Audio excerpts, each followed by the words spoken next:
They laughed at us for chasing deer through fields, until one of us put a bullet through the skull of their warlord, and the laughter turned into something that sounded a lot like fear. That is how it would be told years later, in taverns lit by broken neon, in barracks where soldiers clung to myths to sleep at night. But before legend was carved, there was Jonah Creed, a man too precise for his own good, born into a world that didn't know what to do with him. At 28, Jonah was already a ghost in his own hometown. His reputation preceded him in whispers and side eyes. The boy who never missed, they said, like it was both a gift and a curse. Men invited him on hunts, not for camaraderie, but for spectacle. Watch Creed shoot the wings off a crow mid-flight. Women admired his accuracy, but not the man who carried it. Even at the diner, when he slipped in for coffee, conversations would falter, then resume with a faint lilt of gossip. Precision without purpose had made Jonah a curiosity, not a companion. The summer the sky opened changed everything. It began as color, rippling auroras over the wheat fields, shimmering like some cruel carnival trick. Children pointed, lovers kissed under the glow, and old men muttered about omens. By dawn the auroras became fire, and by midday, ships descended, sleek, armored, and alive with menace. They cut the clouds apart with trails of heat and fury, settling into the earth like predators claiming their new range. The invaders named themselves the HFY Raiders. Humanity, in its stubborn way, shortened that to raiders. Their first message was not through official channels, but through hacked radios, car stereos, and the loudspeakers of abandoned grocery stores. Hunters of Earth, their voices hissed, a chorus of disdain. Your prey scampers on four legs, and you call it mastery. We have hunted civilizations across the stars. You're beneath us. Your rifles are toys. Your hunters are children. The words cut deeper than the ship's descent. They mocked what little dignity Jonah had clung to. A hunter dismissed. A sharpshooter reduced to a child with a toy. He sat on his porch that night, rifle laid across his knees, while fear swept through the town in whispers and shuttered doors. For Jonah, it wasn't fear. It was shame sharpened into quiet fury. That was the night General David Miller arrived. Miller was 46, though his face carried centuries. He was a soldier from wars most Americans half remembered between reality TV reruns, a man whose presence filled space like carved stone. When he stepped onto Jonah's porch, boots heavy on the boards, Jonah felt the air shift. "You Jonah Creed?" Miller asked, voice gravel over steel. Jonah lifted his eyes. "That's what they say. Word is you never miss." Jonah gave a bitter smile. "Word also says I don't belong anywhere." Miller's lips curved, just enough to crease the corner of his scarred face. "That's exactly the kind of bastard I need." Training began with humiliation. The military was no deer stand where patience ruled. Jonah stumbled in drills, clumsy in formations, mocked as country boy by recruits who thought rifles obsolete. Plasma rifles and drones seemed far beyond his scope and skill. But Miller never flinched. Day after day, he drilled Jonah in breath, patience, and restraint, not as a hunter, but as a weapon refined. "You're not just aiming at flesh anymore," Miller said, pressing a calloused finger into Jonah's chest. "You're cutting arteries in a war machine. One shot, one collapse. Remember that." Jonah learned. Slowly, he endured bruises, jeers, sleepless nights. And in the mess hall, he listened as soldiers debated the absurdities of human life. Microwave burritos, Florida man conspiracies, arguments about whether cats were guardians or demons. Jonah said nothing at first, but once, when a private claimed duct tape could fix a spaceship hull, he laughed. The sound startled him. For the first time, he did not feel entirely apart. The first trial came in Cheyenne. Raiders struck without warning, ships tearing apart streets, dragging families skyward. Jonah's unit scrambled into ruins already burning, their rifles like sparks against storms. The air thickened with smoke and plasma fire. "Creed," Miller's voice barked in his ear. "Target the commander. End this." Through his scope, Jonah saw it. A raider general crowned with bone, striding through chaos with disdain.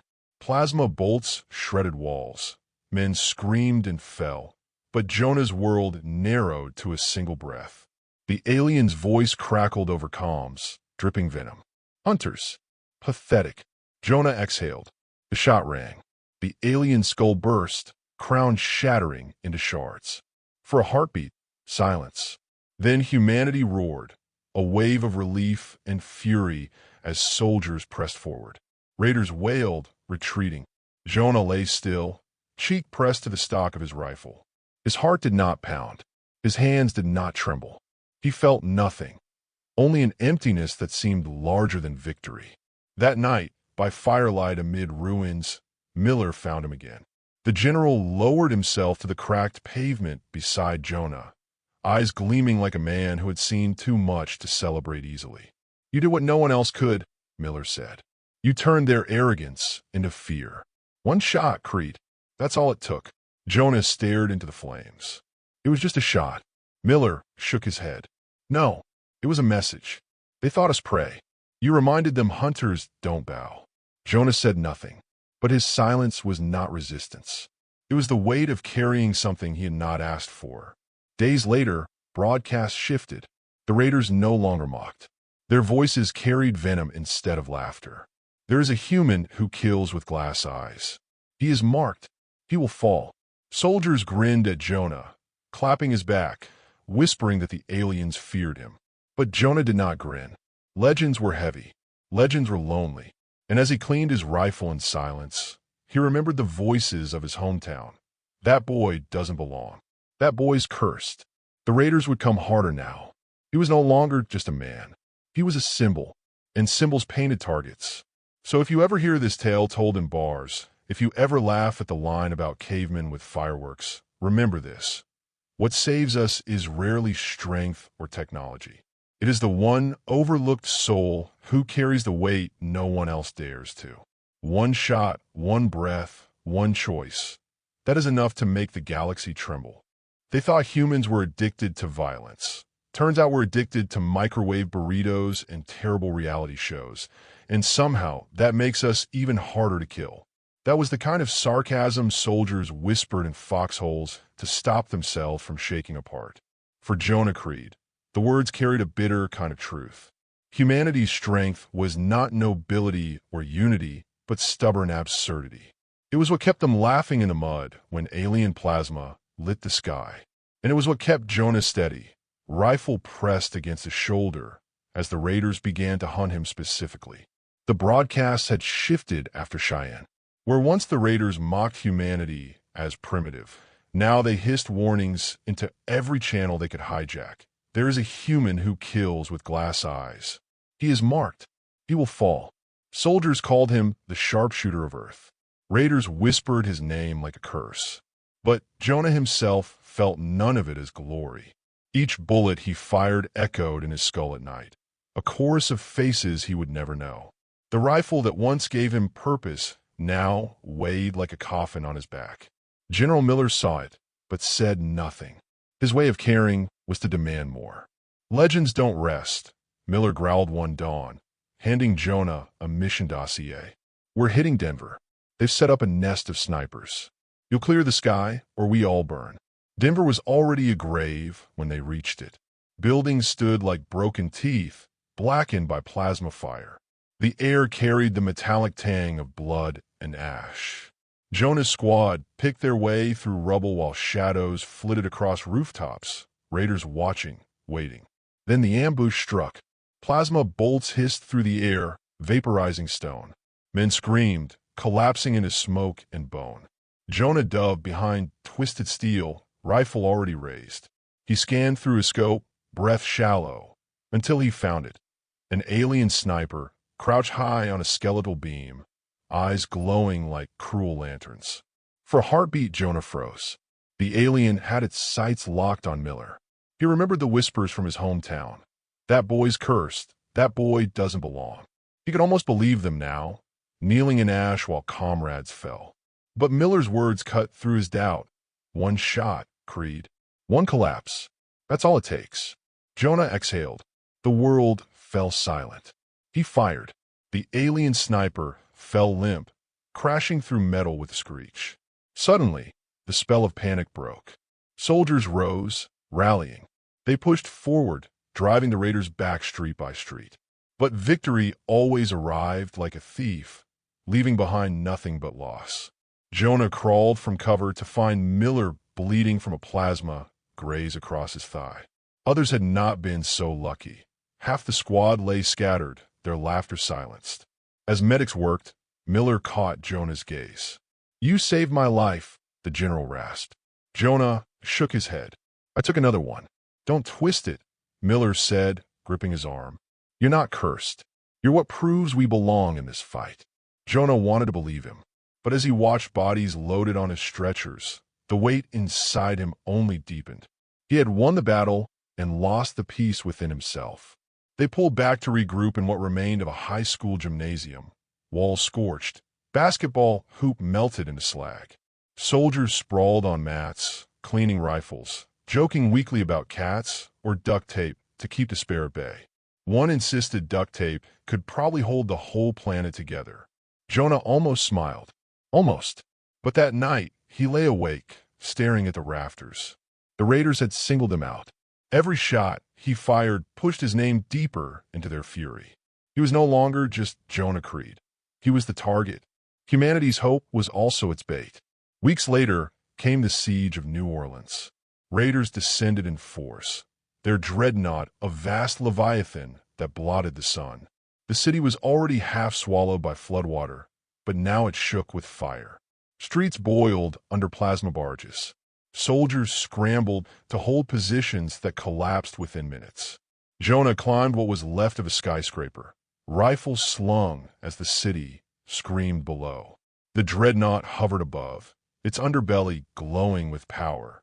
At its heart pulsed a crystalline control core, exposed just enough to tempt a marksman's dream. The comms crackled with Miller's voice, hoarse but steady. "Creed, you see it. I see it. Then it's yours." Plasma bolts seared the air. Jonah pressed himself flat against scorched steel, cheek burning from a near miss.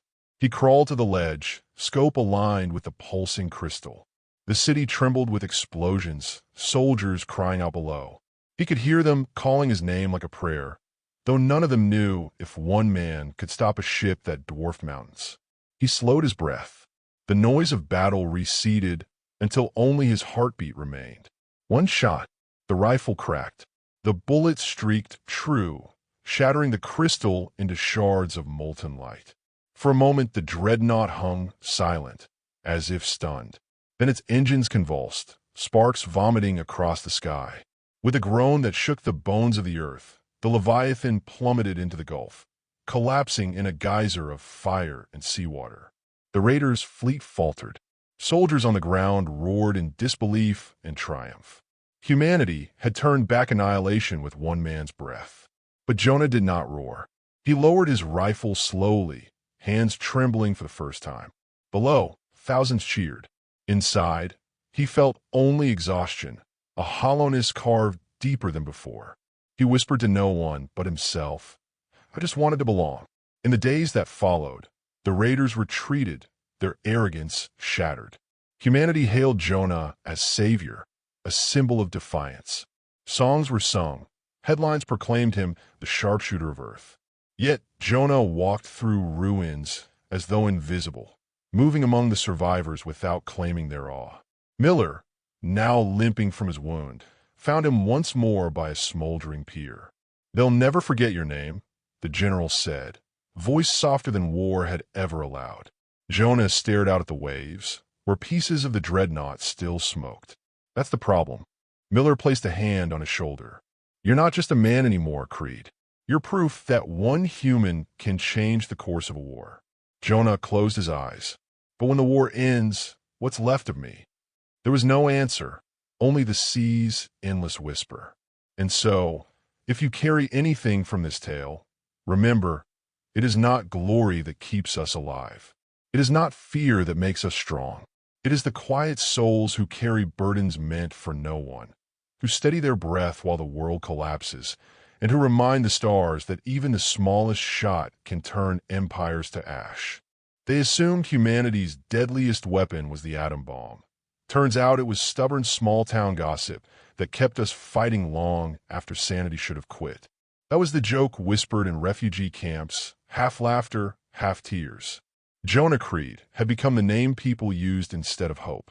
Mothers hushed children with tales of the Sharpshooter, the man who could topple dreadnoughts with one breath. But Jonah himself walked through the wreckage of victory like a shadow, carrying a rifle heavier than the metal it was built from. The siege of New Orleans had broken the raiders.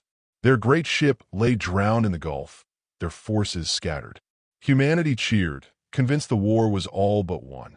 Cities raised flags from the rubble. Headlines read, "One man saves Earth." Yet Jonah knew wars rarely ended in applause. Enemies humiliated did not vanish. They sharpened their knives in silence. He returned to his hometown, a place he once fled from in shame. The streets were scarred but standing. The diner reopened, serving weak coffee and stronger gossip. People stared at him differently now. No longer the strange boy with cursed eyes, but a legend in flesh. An old woman pressed pie into his hands for saving the planet. A child tugged his sleeve, asking if he really shot down the space dragon. Jonah smiled faintly.